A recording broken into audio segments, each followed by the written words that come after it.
ನನಗೆ ಇಷ್ಟು ದಿನ ಏನೂ ಅನ್ನಿಸ್ತಿರ್ಲಿಲ್ಲ. ಬಟ್ ಈಗ ಏನಾಗಿದೆ ಅಂತಂದರೆ ವಿಡಿಯೋ ಎಡಿಟ್ ನಾನೇ ಮಾಡ್ತೀನಲ್ವಾ, ಎಡಿಟ್ ಮಾಡುವಾಗ ಕ್ಲಿಯರ್ ಆಗಿ ನನ್ನ ಲೈಫ್ನ ಅತಿ ದೊಡ್ಡ ಡೀಕ್ಲಟರಿಂಗ್ ಮನೆಯದು ಅದನ್ನು ಶುರು ಮಾಡಿದ್ದೀನಿ. ದಿನಾಲು ಸ್ವಲ್ಪ ಸ್ವಲ್ಪ ಮಾಡ್ಬೇಕಂತ ಅಂದ್ಕೊಂಡಿದ್ದೀನಿ. ಒಂಥರ ಮುಖಕ್ಕೆ ಒಳ್ಳೆ ಚೆನ್ನಾಗಿ ಆಗ್ತಾ ಇದೆ. ಫೇಶಿಯಲ್ ಮಾಡಿಸುವಾಗ ಮಾಡ್ತಾರಲ್ವಾ ಹಾಗಾಗ್ತಾ ಇದೆ. ಸೊ ಮಿಡಲ್ ಕ್ಲಾಸಲ್ಲಿ ಆಗಿದ್ರೆ ನೀವು ಏನೇ ಓದಿ ಏನೇ ನೌಕರಿ ಮಾಡಿ ಏನೇ ಮಾಡಿ ದೇಶದ ಪ್ರಧಾನಿ ಬೇಕಾದ್ರೂ ಆಗಿ, ಆದರೆ ನಿಮಗೆ ನಿಮ್ಮ ಮನೆಯಲ್ಲಿ ಏನು ಬೇಕಾಗತ್ತಲ್ಲ ಆ ರೀತಿ ಅಡುಗೆ ಮಾಡೋದಕ್ಕೆ ಬರಬೇಕು.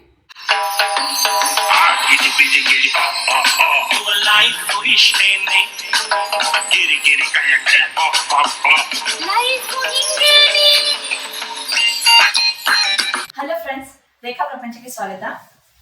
ಇವತ್ತು ನನ್ನ ವಿಡಿಯೋ ಅಡುಗೆ ಮನೆಯಲ್ಲಿ ಶುರುವಾಗಿ ಅಡುಗೆ ಮನೆಯಲ್ಲೇ ಮುಗಿಯುತ್ತೆ. ಯಾಕಂದರೆ ಮನೆಯಲ್ಲಿ ಎಲ್ಲರೂ ಇದ್ದಾರೆ. ಸೊ ಒಬ್ಬೊಬ್ರು ಒಂದೊಂದು ಕಡೆ ಇದ್ದಾರೆ. ಸೊ ನಾನು ಇವತ್ತು ಅಡುಗೆ ಮನೆಯಲ್ಲೇ ವಿಡಿಯೋ ಶೂಟ್ ಮಾಡಿ ಅಡುಗೆ ಮನೆಯಲ್ಲೇ ವಿಡಿಯೋನ ಮುಗಿಸ್ತೀನಿ. ಫಸ್ಟ್ ಆಫ್ ಆಲ್ ತಲೆಸ್ನಾನ ಮಾಡ್ಕೊಂಡು ಬಂದೆ. ನಾನು ನಿಮಗೆ ತೋರಿಸ್ತೀನಿ ಅಂತ ಹೇಳಿದ್ದೆ. ನಾನೇ ಉಟ್ಕೊಂಡಿರುವಂಥ ಶಾರ್ಟ್ ಕುರ್ತಿ ಹೇಗಾಗಿದೆ ಅಂತ. ತುಂಬ ಸಿಂಪಲ್ ಆಗಿ ರೌಂಡ್ ನೆಕ್ ಉಟ್ಕೊಂಡಿದ್ದೀನಿ. ಲೆಂತ್ ಕರೆಕ್ಟ್ ಆಗಿದೆ ನೋಡಿ, ಈ ಥರ ಕಾಣ್ತಾ ಇದೆ. ಬಟ್ ಎನಿವೆ ನಾನು ಇದನ್ನು ವೇರ್ ಮಾಡ್ಕೊಂಡಿರೋದಿಲ್ಲ, ಈಗ ಚೇಂಜ್ ಮಾಡ್ಕೊತೀನಿ. ಸಮ್ಮರಲ್ಲಿ ಇದನ್ನು ಮನೇಲಿ ವೇರ್ ಮಾಡ್ಬೋದು ಅಷ್ಟೇ. ಏನು ಪ್ರಾಕ್ಟೀಸ್ಗೆ ಉಟ್ಕೊಂಡಿದ್ದು ಅಂತ ನಾನು ಆಗಲೇ ಹೇಳಿದ್ದೆ. ಸೊ ಇದನ್ನು ಚೇಂಜ್ ಮಾಡ್ಕೊಂಡು ಬರ್ತೀನಿ. ಸೊ ಫ್ರೆಂಡ್ಸ್, ಈಗ ಚೇಂಜ್ ಮಾಡ್ಕೊಂಡು ಬಂದಿದ್ದೀನಿ. ಫಸ್ಟು ಒಂದು ಸ್ವಲ್ಪ ಮುಖಕ್ಕೆ ಒಂದು ಹೋಮ್ ರೆಮಿಡಿ ಮಾಡ್ಕೊತೀನಿ. ಯಾಕೆಂದರೆ ನನಗೆ ಇಷ್ಟು ದಿನ ಏನೂ ಅನ್ನಿಸ್ತಿರ್ಲಿಲ್ಲ. ಬಟ್ ಈಗ ಏನಾಗಿದೆ ಅಂತಂದರೆ ವಿಡಿಯೋ ಎಡಿಟ್ ನಾನೇ ಮಾಡ್ತೀನಲ್ವಾ, ಎಡಿಟ್ ಮಾಡುವಾಗ ಕ್ಲಿಯರ್ ಆಗಿ ಕಾಣುತ್ತೆ. ಸೊ ಇದಕ್ಕೆ ನಾನು ಏನಾದರೂ ಮಾಡಬೇಕು ಅಂತ ಅಂದ್ಕೊಂಡೆ. ಇಲ್ಲಿ ಈ ಥರ ಬ್ಲ್ಯಾಕ್ ಇದಾಗಿದೆ ಅಲ್ಲ, ಐ ಡೋಂಟ್ ನೋ. ಮೊದಲೆಲ್ಲ ನನ್ನ ಸ್ಕಿನ್ ಎಷ್ಟು ಚೆನ್ನಾಗಿತ್ತು, ಏನೇನು ಪ್ರಾಬ್ಲಮ್ ಇರಲಿಲ್ಲ. ಪಿಂಪಲ್ ಕೂಡ ಎಲ್ಲೋ ಅಪರೂಪಕ್ಕೆ ಒಂದು ಆಗ್ತಾ ಇತ್ತು, ಒಂದು ಕಲೆ ಕೂಡ ಇರಲಿಲ್ಲ. ಬಟ್ ಈಗ ನಾನೇ ಅಷ್ಟು ಕೇರ್ ತೊಗೊಳ್ಳಲ್ಲ, ಅಷ್ಟು ಕೇರೇ ತೊಗೊಳ್ಳೋದಿಲ್ಲ. ಅದೇ ಪ್ರಾಬ್ಲಮ್ ಆಗಿರೋದು. ಸ್ವಲ್ಪ ವೀಡಿಯೋದಲ್ಲೂ ಚೆನ್ನಾಗಿ ಕಾಣಬೇಕಲ್ವ, ಅಲ್ಲದೆ ಎಡಿಟ್ ಮಾಡುವಾಗ ನನಗೆ ನನ್ನ ಮುಖ ನೋಡಿದಾಗ ಬೇಜಾರಾಗುತ್ತೆ. ಸೊ ಅದಕ್ಕೆ ಸ್ವಲ್ಪ ಏನಾದರೂ ಕೇರ್ ಮಾಡೋಣ ಅಂತ ಅಂದ್ಕೊಂಡು ಇವತ್ತು ಒಂದು ಹೋಮ್ ರೆಮಿಡಿ ಮಾಡ್ತಾ ಇದ್ದೀನಿ. ಏನೂ ಇಲ್ಲ, ತುಂಬ ಸಿಂಪಲ್ಲು. ಒಂದು ಚಿಕ್ಕ ಆಲೂಗಡ್ಡೆ ತೊಗೊಂಡಿದ್ದೀನಿ. ಸೊ ಇದನ್ನು ತೊಳ್ಕೊಂಡು ಆ್ಯಕ್ಚುಲಿ ಈ ಥರ ಸ್ಲೈಸ್ ಮಾಡಿಬಿಟ್ಟು ಸ್ವಲ್ಪ ಫ್ರಿಜ್ಜಲ್ಲಿ ಇಟ್ಕೊಂಡು ಅದರಿಂದ ಮುಖಕ್ಕೆ ಮಸಾಜ್ ಕೂಡ ಮಾಡ್ಬೋದು. ಬಟ್ ನಾನಿಲ್ಲಿ ಇದರ ಪೇಸ್ಟ್ ಮಾಡಿಕೊಂಡು ಅದನ್ನು ಮುಖಕ್ಕೆ ಹಚ್ಕೊತೀನಿ. ಆ ಪೇಸ್ಟ್ ಏನಾದರೂ ಸ್ವಲ್ಪ ತೆಳ್ಳಗಾಗ್ಬಿಟ್ರೆ, ನೀರು ಹಾಕ್ತೇನೆ ರುಬ್ಕೋತೀನಿ. ಅಕಸ್ಮಾತ್ ಅದು ತೆಳ್ಳಗಾಗ್ಬಿಟ್ರೆ ಸ್ವಲ್ಪ ನಾವು ಕಡಲೆ ಹಿಟ್ಟನ್ನು ಕೂಡ ಹಾಕ್ಕೋಬೋದು. ಈ ರೀತಿಯಾಗಿ ಈ ಪೊಟ್ಯಾಟೋವನ್ನು ನಾನು ದೊಡ್ಡ ದೊಡ್ಡ ಪೀಸಾಗಿ ಕಟ್ ಮಾಡ್ಕೊಂಡಿದ್ದೀನಿ.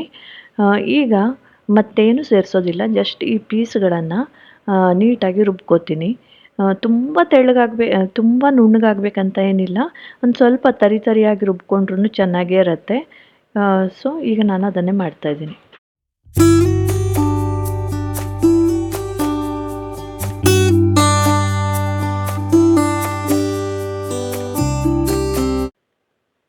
ಸೊ ಈ ರೀತಿಯಾಗಿ ರುಬ್ಕೊಂಡಿದ್ದೀನಿ.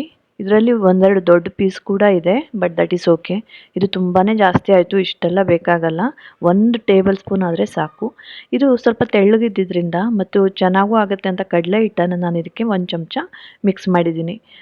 ಬೇಕಿದ್ದರೆ ಮಿಕ್ಸರಿಗೇ ಹಾಕಿಬಿಟ್ಟು ತಿರುಗಿಸ್ಕೊಂಡು ಬಿಡ್ಬೋದು. ನಾನು ಆಲ್ರೆಡಿ ಬೌಲಿಗೆ ಹಾಕಿದ್ನಲ್ವ, ಇದಕ್ಕೆ ಹಾಕಿ ಮಿಕ್ಸ್ ಮಾಡ್ಕೊತಾ ಇದ್ದೀನಿ. ಸೊ ನಾನು ಇದನ್ನು ಮಾಡ್ತಾ ಇರುವಾಗ ನನ್ನ ಮಗ ಆಲ್ರೆಡಿ ಬಂದು ಅಮ್ಮ ಹಸಿವೆ ಆಗಿದೆ, ದೋಸೆ ಮಾಡಿಕೊಡು ಅಂತ ಹೇಳ್ತಾ ಇದ್ದ.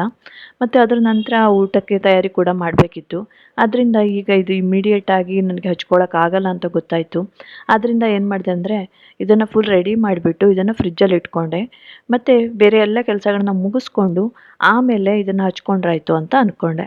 Hello, welcome back. ಆಗ ಏನಾಯ್ತಂದರೆ ನಾನು ಇದನ್ನು ಜಸ್ಟ್ ರುಬ್ಬಿಟ್ಟಿದ್ದೆ, ಪೊಟ್ಯಾಟೊ ರುಬ್ತಾ ಇದ್ದೆ. ಅಷ್ಟೊತ್ತಿಗೆ ನಮ್ಮ ಮೇಡ್ ಬಂದರು. ಅವರಿಗೆ ನಾನೇ ಹೇಳಿದ್ದೆ 2 ಕೆಲಸ ಇತ್ತು. ಒಂದು ಹೊಸ ಪೊರ್ಕೆ ತೊಗೊಂಡ್ಬನ್ನಿ ಅಂತ ಹೇಳಿದ್ದೆ. ಆಮೇಲೆ ಹೋಗುವಾಗ ನಾನು ಒಂದಿಷ್ಟು ಬಟ್ಟೆ ಡೀಕ್ಲಟರ್ ಮಾಡಿ ಇಟ್ಟಿದ್ದೆ. ಡೀಕ್ಲಟರಿಂಗ್ ಸ್ಟಾರ್ಟ್ ಮಾಡಿದ್ದೀನಿ. ನನ್ನ ಲೈಫ್ನ ಅತಿ ದೊಡ್ಡ ಡೀಕ್ಲಟರಿಂಗ್ ಮನೆಯದು ಅದನ್ನು ಶುರು ಮಾಡಿದ್ದೀನಿ. ದಿನಾಲು ಸ್ವಲ್ಪ ಸ್ವಲ್ಪ ಮಾಡಬೇಕಂತ ಅಂದ್ಕೊಂಡಿದ್ದೀನಿ. ಇವತ್ತು ಬೆಳಗ್ಗೆ ನನ್ನ ಡ್ರೆಸ್ಸಸ್, ಚೂಡಿದಾರ್ ಮತ್ತು ಎಲ್ಲ ಥರದ ಡ್ರೆಸ್ಸಸ್ಸು, ಸ್ಯಾರಿ ಬಿಟ್ಟು ಅವೆಲ್ಲವನ್ನು ಕೂಡ ತೆಗೆದಿಟ್ಟಿದ್ದೆ, ಬೇಡದಿರೋದೆಲ್ಲ. ಸೊ ಅವುಗಳಿಗೆ ಅರ್ಧವನ್ನು ಒಬ್ಬರಿಗೆ ಕೊಡ್ತಾಯಿದ್ದೀನಿ. ಸೊ ಅವ್ರು ಆವಾಗ ಬಂದಿದ್ದರು, ಅವ್ರು ಪೊರ್ಕೆ ತೊಗೊಂಡ್ಬಂದರು. ಆಮೇಲೆ ಅವ್ರಿಗೆ ದುಡ್ಡು ಕೊಟ್ಟೆ. ಆಮೇಲೆ ಆ ಬಟ್ಟೆಗಳನ್ನ ಅವರು ತೊಗೊಂಡು ಹೋದ್ರು. ಅದ್ರ ಜೊತೆಗೆ ಒಂದು ಚೀಟಿ ಬರೆದು ಕೊಡಬೇಕಾಗತ್ತೆ, ನಾವು ಇಂಥವರಿಗೆ ಇಂಥದ್ದನ್ನು ಕೊಟ್ಟಿದ್ದೀವಿ ಅಂತ. ಯಾಕಂದರೆ ಇಲ್ಲಾಂದರೆ ಅವ್ರಿಗೆ ಗೇಟಲ್ಲಿ ತೊಗೊಂಡು ಹೋದಕ್ಕೆ ಬಿಡೋದಿಲ್ಲ. ಸೊ ಅಷ್ಟರ ನಂತರ ಏನಾಯ್ತಂದರೆ, ನನ್ನ ಚಿಕ್ಕ ಮಗ ನಂಗೆ ದೋಸೆ ಮಾಡಿಕೊಡು ಹಸಿವಾಯಿತು ಅಂತ ಅಂದ. ಸರಿ ಅಂತ ಹೇಳಿಬಿಟ್ಟು ಇದನ್ನು ಫ್ರಿಜ್ಜಲ್ಲಿ ಇಟ್ಬಿಟ್ಟೆ. ಬೇಯಿಸಿರೋ ಪೊಟ್ಯಾಟೋವನ್ನು ಫ್ರಿಜ್ಜಲ್ಲಿ ಇಟ್ಬಿಟ್ಟೆ, ಯಾಕಂದರೆ ಟೈಮು ಆಗಿತ್ತು. ಅವನಿಗೆ ದೋಸೆ ಮಾಡಿಕೊಟ್ಟು ಆಮೇಲೆ ಅಡುಗೆ ಮಾಡಿದೆ, ಬಟ್ಟೆ ವಾಶಿಗೆ ಹಾಕಿದೆ. ಅಷ್ಟು ಮಾಡಿ ಅಡುಗೆ ಮಾಡಿ ಊಟ ಮಾಡೋ ಅಷ್ಟೊತ್ತಿಗೆ 2 ಗಂಟೆ ಆಗಿತ್ತು. ಸೊ 2 ಗಂಟೆಗೆ ಅವ್ರು ಮತ್ತೊಬ್ಬರು ಬಂದರು, ಮೇಡ್. ಸೊ ಅವರಿಗೂ ಕೂಡ ಏನು ಚೀಟಿ ಎಲ್ಲ ಕೊಟ್ಟೆ, ಅವರ ಬಟ್ಟೆ ಅಂತ ತೊಗೊಂಡು ಹೋದರು. ಅಷ್ಟೊತ್ತಿಗೆ ಇಲ್ಲೆಲ್ಲ ಮತ್ತೆ ಪಾತ್ರೆ ಆಗಿತ್ತಲ್ವ, ಅದನ್ನು ಕೂಡ ಅವ್ರು ಇವತ್ತು ತೊಳೆದು ಹೋದರು. ಆಮೇಲೆ ಏನಾಯಿತು, ನನ್ನ ವಿಡಿಯೋ ಪಬ್ಲಿಷ್ ಆಗೋ ಟೈಮ್ ಬಂತು. ಪ್ರತಿದಿನ 3 ಗಂಟೆಗೆ ನನ್ನ ಒಂದು ವಿಡಿಯೋ ಪಬ್ಲಿಷ್ ಆಗುತ್ತೆ. ಒಂದು ಐದರ್ ಲಾಂಗ್ ವಿಡಿಯೋ ಆಗಿರುತ್ತೆ ಅದು, ಇಲ್ಲಾಂದರೆ ಒಂದು ಶಾರ್ಟ್ ಆಗಿರುತ್ತೆ, ಶಾರ್ಟ್ಸ್. ಸೊ 3 ಗಂಟೆಗೆ ಎಕ್ಸಾಕ್ಟ್ಲಿ ಪಬ್ಲಿಷ್ ಆಗುತ್ತೆ. ನಾನು ಹಾಗೆ ಸೋಫಾದ ಮೇಲೆ ಮಲ್ಕೊಂಡು ಬೇರೆ ವಿಡಿಯೋಸ್ ನೋಡ್ತಾ ಇದ್ದೆ. 3 ಗಂಟೆ ಆಯಿತು, ನನ್ನ ವಿಡಿಯೋ ನೋಡಿದೆ. ಆಮೇಲೆ ತಲೆ ಸ್ನಾನ ಮಾಡಿದ್ದೀನಂತೂ ತುಂಬಾ ನಿದ್ದೆ ಬರ್ತಾ ಇತ್ತು. ಆಮೇಲೆ ನಮ್ಮ ಮನೆಯವರಿಗೆ ಆಫೀಸ್ದು ಏನೇನೋ ಕಾಲ್ಗಳು ಬರ್ತಾನೆ ಇದ್ವು. ಸರಿ ಅಂತ ಹೇಳ್ಬಿಟ್ಟು ನಾನು ಆರಾಮಾಗಿ ಮಲಗಿದೆ. ಎಲ್ಲರದ್ದು ಊಟ ಆಗಿರಲಿಲ್ಲ, ಒಬ್ಬೊಬ್ರು ಒಂದೊಂದು ಟೈಮಿಗೆ ಊಟ ಮಾಡಿದರು. ಸೊ ನಾನು ಆರಾಮಾಗಿ ಮಲಗಿಬಿಟ್ಟೆ. ಮಹಾರಾಣಿ ವಿಶ್ರಾಂತಿ ತಗೊಳ್ಳೋದು 2 ತಾಸು ಆಯಿತು. 2 ತಾಸು ನಂತರ ಎದ್ದೆ, 5 ಗಂಟೆ ನಂತರ ಎದ್ದ ಮೇಲೆ ಮತ್ತೆ ಹಾಲು ಕಾಯಿಸಿ ಎಲ್ಲರೂ ಬೂಸ್ಟ್ ಕುಡಿದ್ವಿ, ಬಟ್ಟೆ ಒಣಗಿಸ್ಕೊಂಡೆ. ಅಷ್ಟೊತ್ತಿಗೆ ಅಲ್ಲಿ ಹೊರಗಡೆ ಏನು ಗಣಪತಿ ಭಜನೆ ಎಲ್ಲ ಶುರುವಾಗೋಯಿತು. ಸೊ ಹೀಗೆ ಈಗ ಸುಮಾರು 6:30 ಆಯಿತು ಅನ್ಕೋತೀನಿ. ಈಗ ಮತ್ತೆ ವಾಪಸ್ ನನ್ನ ಈ ಕೆಲಸಕ್ಕೆ ಬಂದಿದ್ದೀನಿ. ಈಗ ಫಸ್ಟ್ ಏನಂದರೆ, ಇದನ್ನು ಫ್ರಿಜ್ಜಿನ ತೆಗೆದಿದ್ದೀನಿ. ಏನು ಈ ಪೊಟ್ಯಾಟೊ ಬೇಯಿಸಿಟ್ಕೊಂಡಿದ್ದಲ್ಲ, ಅದಕ್ಕೆ ಕಡಲೆ ಹಿಟ್ಟು ಹಾಕಿದ್ದೆ. ಐ ಥಿಂಕ್ ಒಂದು ಚಿಟಿಕೆ ಅರಿಶಿನ ಕೂಡ ಹಾಕ್ಕೊಂಡ್ಬಿಡ್ತೀನಿ, ಯಾಕೆಂದರೆ ನನ್ನ ಸ್ಕಿನ್ನಿಗೆ ಅರಿಶಿನ ಹಾಕಿದ್ರೆ ತುಂಬ ಚೆನ್ನಾಗಾಗುತ್ತೆ ನನಗೆ ಸ್ಕಿನ್ನು. ಅದಕ್ಕೇ ಒಂದು ಚಿಟಿಕೆ ಅರಿಶಿನ ಹಾಕ್ಕೊಂಡು ಅದನ್ನ ಈಗ ಮುಖಕ್ಕೆ ಹಚ್ಕೊಂಡ್ಬಿಡ್ತೀನಿ. ಅದರ ನಂತರ ಕಿಚನಿನ ಬೇರೆ ಕೆಲಸ ಇದೆ, ಅದು ಹೇಗೂ ಒಣಗಬೇಕಲ್ವ, ಅಷ್ಟೊತ್ತು ಬೇರೆ ಕೆಲಸ ಮಾಡ್ಕೊಳ್ಳೋಣ. ಬನ್ನಿ. ಇಲ್ಲಿ ಈಗ ನಾನು ಇದಕ್ಕೆ 1/4 ಚಮಚಷ್ಟು ಅರಿಶಿನ ಪುಡಿಯನ್ನು ಹಾಕ್ಕೋತೀನಿ. ಇದು ಹೋಮ್ ಮೇಡ್ ಅರಿಶಿನದ ಪುಡಿ, ಅಮ್ಮ ಕೊಟ್ಟು ಕಳಿಸಿರೋದು ಊರಿಂದ. ಸೊ ಇದನ್ನೀಗ ಚೆನ್ನಾಗಿ ಮಿಕ್ಸ್ ಮಾಡ್ಕೋತೀನಿ. ಇಷ್ಟು ತುಂಬ ಜಾಸ್ತಿ ಆಯಿತು, ಜಸ್ಟ್ 1 ಟೇಬಲ್ ಸ್ಪೂನ್ ಟೋಟಲ್ ಆದರೆ ಸಾಕಾಗುತ್ತೆ. ಸೊ ಈಗ ಅರಿಶಿನ ಹಾಕಿ ಮಿಕ್ಸ್ ಮಾಡಿ ಇಟ್ಕೊಂಡಿದ್ದೀನಿ. ಈಗ ಇದನ್ನು ಒಂಚೂರು ಮುಖಕ್ಕೆ ಹಚ್ಕೊಂಡ್ಬಿಡ್ತೀನಿ.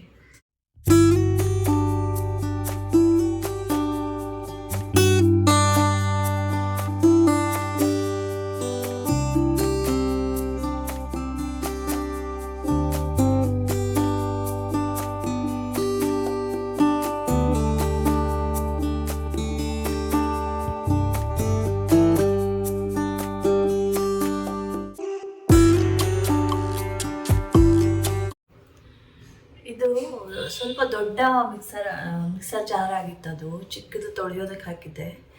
ಸೊ ಅದರಲ್ಲಿ ಬರೀ ಪೊಟ್ಯಾಟೋಸ್ ರುಬ್ಬೋಕ್ಕೆ ಸಾಕಾಗ್ತಿರ್ಲಿಲ್ಲ, ಒಂದು ಸ್ವಲ್ಪ ನೀರು ಹಾಕಿದ್ದೆ. ಸೊ ಪೊಟ್ಯಾಟೊ ಕಂಟೆಂಟ್ ಜಾಸ್ತಿ ಇದೆ ಈ ಮಿಕ್ಸರಲ್ಲಿ, ಸ್ವಲ್ಪ ತೆಳ್ಳಗಿದೆ ಇದು. ಆಮೇಲೆ ಸ್ವಲ್ಪ ಕಡಲೆ ಹಿಟ್ಟು ಹಾಕಿದ್ದೀನಲ್ವ, ಅದು ನುಣ್ಣಗಿಲ್ಲ, ಒಂದು ಸ್ವಲ್ಪ ತರಿ ಆಗಿದೆ, ಸಣ್ಣ ರವೆ ಥರ ಸಿಗುತ್ತೆ. ಒಂಥರ ಮುಖಕ್ಕೆ ಒಳ್ಳೆ ಚೆನ್ನಾಗಿ ಆಗ್ತಾ ಇದೆ. ಫೇಶಿಯಲ್ ಮಾಡಿಸುವಾಗ ಮಾಡ್ತಾರಲ್ವ, ಹಾಗಾಗ್ತಾ ಇದೆ. ಆಮೇಲೆ ಇದು ಫ್ರಿಜ್ಜಲ್ಲಿ ಇಟ್ಟಿದ್ನಲ್ವ, ಕೋಲ್ಡ್ ಕೂಡ ಆಗಿದೆ. ಸೊ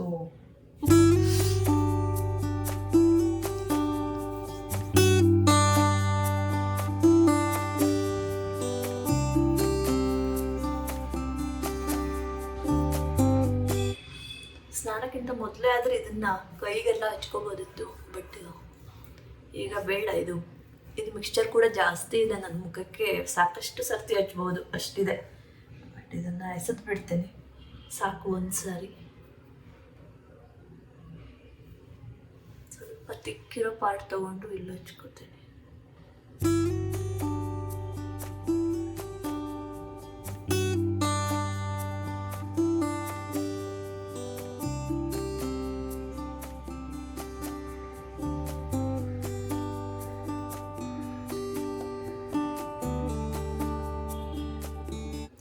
ಬರೀ ಪೊಟ್ಯಾಟೊ ಸ್ಲೈಸನ್ನು ಸುಮ್ಮನೆ ಒಂದು ಸ್ವಲ್ಪ ಹೊತ್ತು ಫ್ರಿಜ್ಜಲ್ಲಿ ಇಟ್ಕೊಂಡು ಆಮೇಲೆ ಏನು ಮುಖಕ್ಕೆ ತಿಕ್ಕೊಂಡ್ರು ಕೂಡ ತುಂಬ ಚೆನ್ನಾಗಾಗತ್ತೆ. ಬಟ್ ಇದು ಮತ್ತು ಜಾಸ್ತಿ ಎಫೆಕ್ಟ್ ಆಗುತ್ತೆ. ಸೊ ಇಷ್ಟು ಹಚ್ಕೊಂಡಿದ್ದೀನಿ ನಾನು. ನನ್ನ ಸ್ಕಿನ್ಗೆ ಇವತ್ತಿಗೆ ಇಷ್ಟು ಸಾಕು ಅನಿಸುತ್ತೆ. ಸ್ವಲ್ಪ ವಾರದಲ್ಲಿ 2-3 ಸಲ ಮಾಡ್ತಾ ಇರಬೇಕು. ನೋಡೋಣ, ಒಂದು ತಿಂಗಳು ಟ್ರೈ ಮಾಡೋಣ ಇದನ್ನು, ಏನಾಗುತ್ತೆ ಅಂತ. ನನ್ನ ರಿಸಲ್ಟ್ ಏನು ಬಂತು ಅಂತ ಹೇಳ್ತೀನಿ ನಿಮಗೆ. ಈಗ ಇದು ಒಣಗೋ ಅಷ್ಟರಲ್ಲಿ ನನಗೆ ಏನು ಸಾಂಬಾರು ಪೌಡ್ರ್ ಖಾಲಿಯಾಗಿದೆ. ವಾರದಲ್ಲಿ ಒಂದು 4 ದಿನ ಆದರೂ ಸಾಂಬಾರು ಬೇಕೇ ಬೇಕು ನಮ್ಮ ಮನೆಯಲ್ಲಿ. ಉಳಿದು 3 ದಿನ ಹೇಗೋ ಒಂದಿನ ತೊವೆ, ಒಂದಿನ ದಾಲು, ಒಂದಿನ ಟೊಮೆಟೊ ಸಾರು ಈ ಥರ ಮಾಡ್ಬೋದು. ಬಟ್ 3-4 ದಿನ ಅಂತೂ ಸಾಂಬಾರು ಮಾಡಲೇಬೇಕು. ಸೊ ಪ್ರತಿದಿನ ಹುರ್ಕೊಂಡು ಸಾಂಬಾರು ಮಾಡೋದಂದ್ರೆ ಸ್ವಲ್ಪ ಟೈಮ್ ಜಾಸ್ತಿ ಹಿಡಿಯುತ್ತಲ್ವ. ಅದಕ್ಕೇ ಒಂದು 15 ದಿನಕ್ಕಾಗುವಷ್ಟು ಒಂದು ಸ್ವಲ್ಪ ಸಾಂಬಾರು ಪುಡಿ ಮಾಡೋಣ. ಇಲ್ಲಿ ನಾನು ಬೇಕಾಗಿರೋ ಸಾಮಗ್ರಿನೆಲ್ಲ ತೆಗೆದಿಟ್ಕೊಂಡು ಏನು ಸಾಂಬಾರು ಪೌಡ್ರ್ ಮಾಡೋದಕ್ಕೆ ಸ್ಟಾರ್ಟ್ ಮಾಡ್ತಾ ಇದ್ದೀನಿ. ಒಂದು ಚಿಕ್ಕ ಅಲ್ಯೂಮಿನಿಯಂ ಬಾಣಲೆಯನ್ನು ತೊಗೊಂಡಿದ್ದೀನಿ. ಎಲ್ಲನೂ ಒಟ್ಟಿಗೆ ಹಾಕಿ ಏನು ಹುರಿಯೋದಿಲ್ಲ, ಎರಡೆರಡೇ ಐಟಮ್ ಆಗಿ ಮಾಡ್ಕೋತೀನಿ. ಸೊ ಮೊದಲಿಗೆ 2 ಚಮಚೆ ಏನು ಕಡಲೆಬೇಳೆಯನ್ನು ಹಾಕಿದ್ದೀನಿ. ಸೇಮ್ ಚಮಚೆ ಎಲ್ಲ ಸ್ಪೈಸ್ ಬಾಕ್ಸಲ್ಲೂ ಇದೆ. ಸೊ ಮತ್ತು 2 ಚಮಚ ಉದ್ದಿನ ಬೇಳೆಯನ್ನು ಹಾಕ್ಕೋತೀನಿ. ಇವೆರಡನ್ನೂ ಕೂಡ ಸ್ವಲ್ಪ ಕೆಂಪಗಾಗೋವರೆಗೆ ನೀಟಾಗಿ ಹುರ್ಕೋತೀನಿ. ಸೊ ಒಲೆ ಮೀಡಿಯಮ್ ಮತ್ತು ಸ್ಮಾಲ್ ಇವರಲ್ಲೇ ಇರುತ್ತೆ. ಫಸ್ಟು ಮೀಡಿಯಮಲ್ಲಿ ಇಟ್ಟಿದ್ದೀನಿ, ಯಾಕೆಂದರೆ ಜಸ್ಟ್ ಬಂಡಿಯನ್ನು ಇಟ್ಟಿದ್ದೆ ಬಾಣಲೆಯನ್ನು. ಮತ್ತು ಸ್ವಲ್ಪ ಅದಕ್ಕಾದಮೇಲೆ ಮಿನಿಮಮ್ಗೆ ಇಟ್ಕೊಂಡು ಇದನ್ನು ನೀಟಾಗಿ ಹುರ್ಕೋತೀನಿ. ಉದ್ದಿನಬೇಳೆ ಸ್ವಲ್ಪ ಕೆಂಪಗಾಗುವಾಗ ಒಳ್ಳೆ ಪರಿಮಳ ಬರುತ್ತೆ. ಅಲ್ಲಿವರೆಗೆ ಇದನ್ನು ನಾನು ಹುರ್ಕೋತಾ ಇದ್ದೀನಿ. ಹೀಗೆ 1-2 ನಿಮಿಷ ಹುರ್ಕೊಂಡ್ಮೇಲೆ ಇದು ರೆಡಿ ಆಯಿತು. ಉದ್ದಿನಬೇಳೆ ಕೆಂಪಗಾಗಿದೆ, ನಿಮಗೆ ತೋರಿಸ್ತೀನಿ ನೋಡಿ.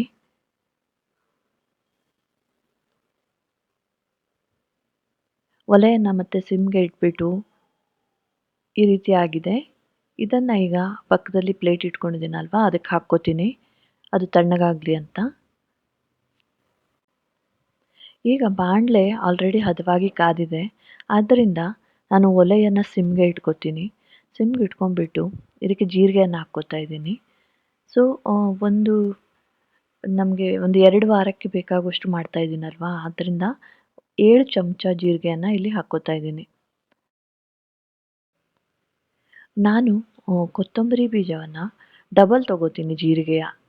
ಜೀರಿಗೆ ಡಬಲ್ ಅಂದರೆ 14 ಚಮಚ, ಒಟ್ಟು 15 ಚಮಚ ಇಲ್ಲಿ ನಾನು ಕೊತ್ತಂಬರಿ ಬೀಜವನ್ನು ತೊಗೋತಾ ಇದ್ದೀನಿ. ಸೊ ಇದು ಯಾವುದೇ ಅಥೆಂಟಿಕ್ ರೆಸಿಪಿ ಅಲ್ಲ, ಇದು ನನಗೆ ಇಷ್ಟವಾಗುತ್ತೆ ಈ ರೀತಿ ಸಾಂಬಾರು ಮಾಡಿದರೆ. ನಮ್ಮ ಮನೆಯಲ್ಲಿ ಎಲ್ಲರಿಗೂ ಓಕೆ. ಸೊ ಅದು ಈ ರೀತಿಯಾಗಿ ನಾನು ಮಾಡ್ತೀನಿ. ಓಕೆ. ಮತ್ತೇನಂದರೆ, ನಾನು ಇವತ್ತು ರೆಕಾರ್ಡ್ ಮಾಡಬೇಕು ಅಂತ ಹೇಳ್ಬಿಟ್ಟು ಸಪ್ರೇಟಾಗಿ ಹುರ್ಕೋತಾ ಇದ್ದೀನಿ ಈ ರೀತಿ ಚಿಕ್ಕ ಬಾಣಲೆಯಲ್ಲಿ. ನಾರ್ಮಲಿ ಕೆಲವೊಮ್ಮೆ ಟೈಮ್ ಕಡಿಮೆ ಇದ್ರೆಲ್ಲ ಒಂದು ದೊಡ್ಡ ಬಾಣಲೆಯಲ್ಲಿ ನಾನು ಒಂದೊಂದಾಗಿ ಹಾಕ್ತಾ ಹುರಿತಾ ಹೋಗ್ತೀನಿ. ಹಾಗೂ ಕೂಡ ಮಾಡ್ಬೋದು. ಬಟ್ ಇದು ಸ್ವಲ್ಪ ಈಸಿ, ಅಂದರೆ ಏನೂ ಇದಾಗೋದಿಲ್ಲ, ಏನು ಸುಟ್ಟೋಗೋದಿಲ್ಲ, ಆ ಥರ ತುಂಬ ಕೇರ್ಫುಲ್ಲಾಗಿ ಮಾಡ್ತೀವಿ ಅಂತ. ಸೊ ಈ ಸ್ಟೇಜಲ್ಲಿ ನಾನು ಅರಿಶಿನ ಕೂಡ ಹಾಕ್ಕೋತೀನಿ. ಅರಿಶಿನ ಸ್ವಲ್ಪ ಚೆನ್ನಾಗಿ ಹುರಿದಾಗ ಒಂದು ಒಳ್ಳೆ ಪರಿಮಳ ಬರುತ್ತೆ. ಅದು ಏನು ಒಂದು ಸೂಚನೆ, ಇದು ಚೆನ್ನಾಗಿ ಸರಿಯಾಗಿದೆ ಅಂತ ಈಗ. ಮತ್ತು ಈ ಸ್ಟೇಜಲ್ಲಿ ನಾನು ಇಂಗನ್ನು ಕೂಡ ಹಾಕ್ಕೊಂಡು ಒಂಚೂರು ಅದು ಬಿಸಿ ಆಗಬೇಕು. ಡೈರೆಕ್ಟ್ ರುಬ್ಬುವಾಗ ಕೂಡ ಹಾಕ್ಬೋದು, ಆದರೆ ಒಂದು ಸ್ವಲ್ಪ ಅದು ಹುರ್ಕೊಂಡ್ರೆ ಇಂಗು ಅದರ ಪರಿಮಳನೇ ಬೇರೆ ಇರುತ್ತೆ. ಸ್ವಲ್ಪ ಇಂಗಿನ ಉಪಯೋಗ ಜಾಸ್ತಿ ನಾನು ಮಾಡೋದು. ಸೊ ಇಲ್ಲಿ ಇಂಗನ್ನು ಕೂಡ ಸೇರಿಸ್ಕೊಂಡಿದ್ದೀನಿ. ಒಂದು 3/4 ಚಮಚ ಇರ್ಬೋದು ಇಂಗು.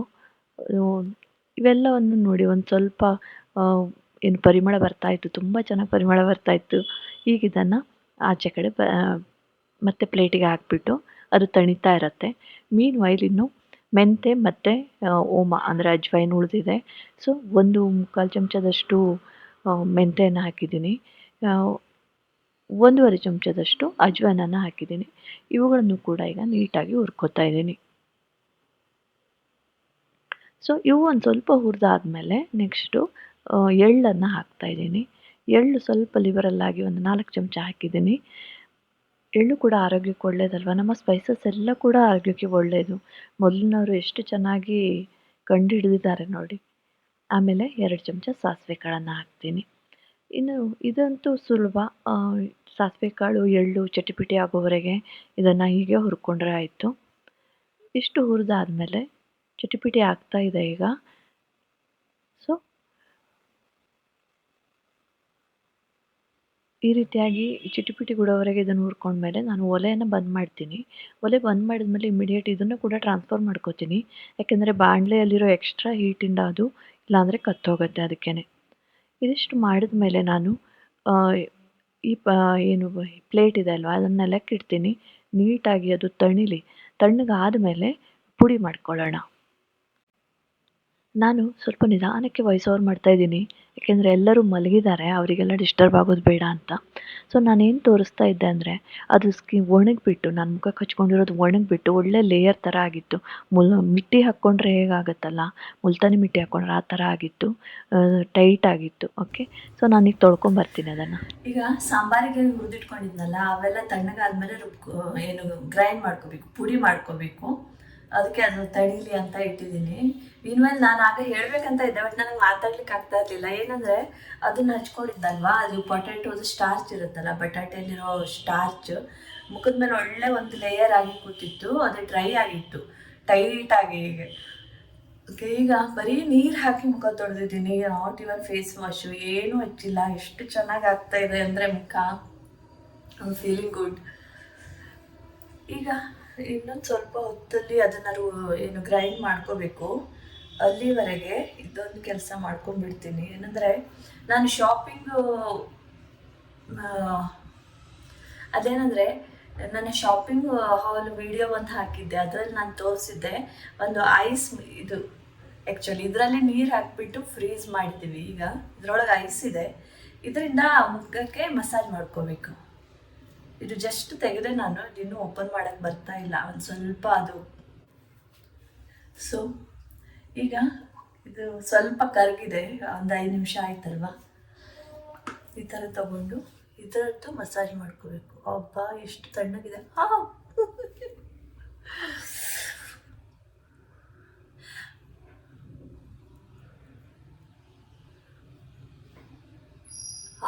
ಸಖತ್ ಕೋಲ್ಡ್ ಇದೆ, ಮಜಾ ಆಗ್ತಾ ಇದೆ.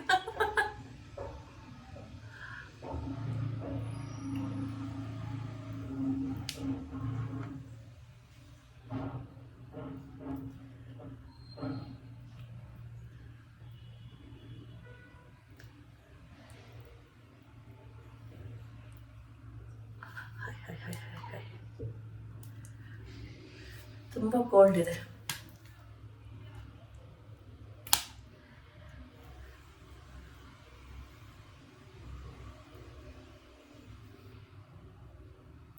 ಸ್ವಲ್ಪ ಈ ಅಂಡರ್ ಐ ನಾನು ಜಾಸ್ತಿ ಇದು ಮಾಡ್ತಾ ಇದ್ದೀನಿ, ಯಾಕಂದರೆ ಸ್ವಲ್ಪ ಸ್ವೆಲ್ಲಿಂಗ್ ಬರುತ್ತೆ, ಯಾಕಂತ ಗೊತ್ತಿಲ್ಲ. ಈ ತಣ್ಣೀರು ಪಟ್ಟಿ ಹಾಕೋದು ಅಥವಾ ಇದು ಏನಂದರೆ ಕೋಲ್ಡ್ ಆಗುತ್ತಲ್ವಾ, ಆಗ ಟೆಂಪ್ರೇಚರು ಈ ಕಡೆ ಬರುತ್ತೆ. ತಣ್ಣಗಾದಾಗ ಈ ಜಾಗದ ಟೆಂಪ್ರೇಚರ್ ಕಡಿಮೆ ಆಗುತ್ತೆ, ಆಗ ಬಾಡಿ ಟೆಂಪ್ರೇಚರು ಇಲ್ಲಿಗೆ ಫ್ಲೋ ಆಗುತ್ತೆ. ಸೊ ಅದೊಂದು, ಅಂದರೆ ಬ್ಲಡ್ ಫ್ಲೋ ಚೆನ್ನಾಗಾಗುತ್ತೆ. ಇಲ್ಲಿ ಸ್ವಲ್ಪ ಸ್ವೆಲ್ಲಿಂಗ್ ಇದೆ ಅಲ್ಲ, ಇಲ್ಲಿ ಜಾಸ್ತಿ ಮಸಾಜ್ ಮಾಡ್ಕೋಬೇಕು. ಒಮ್ಮೆ ಮಾಡ್ಕೊಂಡ್ಬಿಡ್ತೀನಿ. ನಾವು ಇಟ್ ಇಸ್ ಬೇರೇಬಲ್. ಆಗ ತುಂಬ ಕೋಲ್ಡ್ ಇತ್ತು.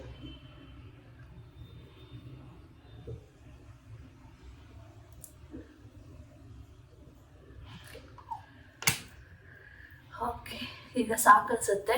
ಒಮ್ಮೆ ಮುಖ ಒರೆಸ್ಕೊಂಡು ಒಂದು ಸ್ವಲ್ಪ ಅಲೋವೆರಾ ಜೆಲ್ ಹಚ್ಕೊಂಡು ಬರ್ತೀನಿ, ಆಮೇಲೆ ಅದನ್ನು ಪುಡಿ ಮಾಡೋಣ. ಸೊ ಈಗ ಏನು ಅಲೋವೆರಾ ಜೆಲ್ಲೆಲ್ಲ ಹಚ್ಕೊಂಡು ಬಂದೆ. ಇದು ಕೂಡ ತಣ್ಣಗಾಗಿದೆ. ಈಗ ಇದನ್ನು ಗ್ರೈಂಡ್ ಮಾಡ್ಕೋತೀನಿ, ಪೌಡರ್ ಮಾಡ್ಕೋತೀನಿ.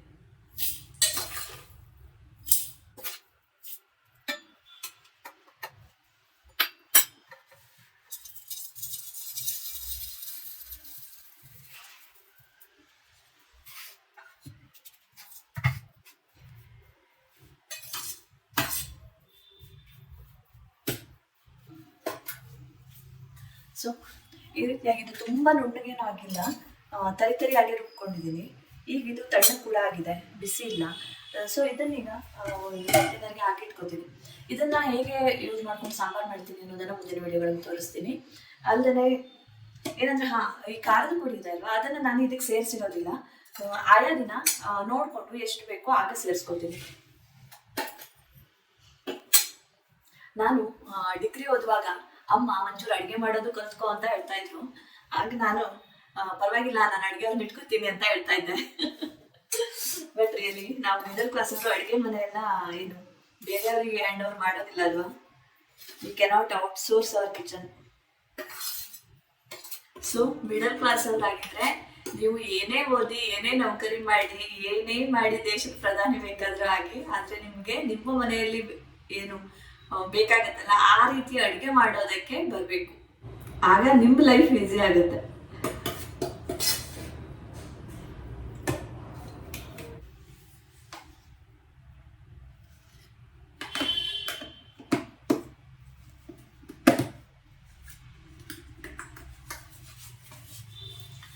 ಸೊ ಫ್ರೆಂಡ್ಸ್, ಈಗ ಸಾಂಬಾರ್ ಪುಡಿ ರೆಡಿ ಆಯಿತು.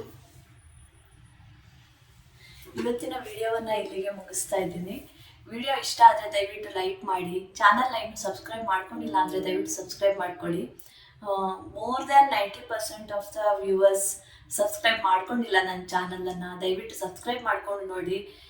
ಏನು ಸಬ್ಸ್ಕ್ರೈಬರ್ ಸಂಖ್ಯೆ ಜಾಸ್ತಿ ಆದಾಗೆ ಅದು ಒಂದು ರೀತಿ ಮೋಟಿವೇಶನ್ನು. ಹೊಸ ಹೊಸ ವಿಷಯಗಳನ್ನ ನಾನು ಕೂಡ ತಿಳ್ಕೊಳ್ಳೋದಕ್ಕೆ ಸಾಧ್ಯ ಆಗುತ್ತೆ, ಹಾಗೂ ಅವುಗಳನ್ನ ನಿಮ್ಮ ಜೊತೆ ಶೇರ್ ಮಾಡ್ಕೊಳ್ಳೋದಕ್ಕೂ ಕೂಡ ಸುಲಭ ಆಗುತ್ತೆ. ಬಹಳಷ್ಟು ಜನ ಜಾಬ್ ರಿಲೇಟೆಡ್ ವಿಷಯವನ್ನು ತಿಳ್ಕೊಳ್ಳೋ ಆಸಕ್ತಿಯನ್ನು ಕೂಡ ಹೊಂದಿರ್ಬೋದು. ನೀವು ಯಾರಾದರೂ ಏನು ಗೌರ್ಮೆಂಟ್ ಜಾಬ್ ಬಗ್ಗೆ ತಯಾರಿ ಮಾಡ್ತಾ ಇದ್ರೆ, ಗೌರ್ಮೆಂಟ್ ಜಾಬ್ ಎಕ್ಸಾಮ್ಗೆ, ಅಥವಾ ನಿಮಗೆ ಕನ್ಫ್ಯೂಷನ್ ಇದ್ದರೆ ಗೌರ್ಮೆಂಟ್ ಜಾಬಾ, ಪ್ರೈವೇಟ್ ಜಾಬಾ, ಅಥವಾ ಬಿಸ್ನೆಸ್ ಏನಾದರೂ ಸ್ವಂತ ಮಾಡಬೇಕಾ, ಈ ರೀತಿ ಕನ್ಫ್ಯೂಷನ್ಸ್ ಇದ್ದರೆ ದಯವಿಟ್ಟು ಕಮೆಂಟ್ ಬಾಕ್ಸಲ್ಲಿ ತಿಳಿಸಿ. ನನ್ನ ಅನುಭವದ ಮೇಲೆ ಏನು ನಾನು ಕಂಡುಕೊಂಡ ಸತ್ಯ ಏನು ಅನ್ನೋದನ್ನು ನಿಮ್ಮ ಜೊತೆ ಶೇರ್ ಮಾಡ್ತೀನಿ, ಆಯಿತಾ? Okay then, take care, bye by.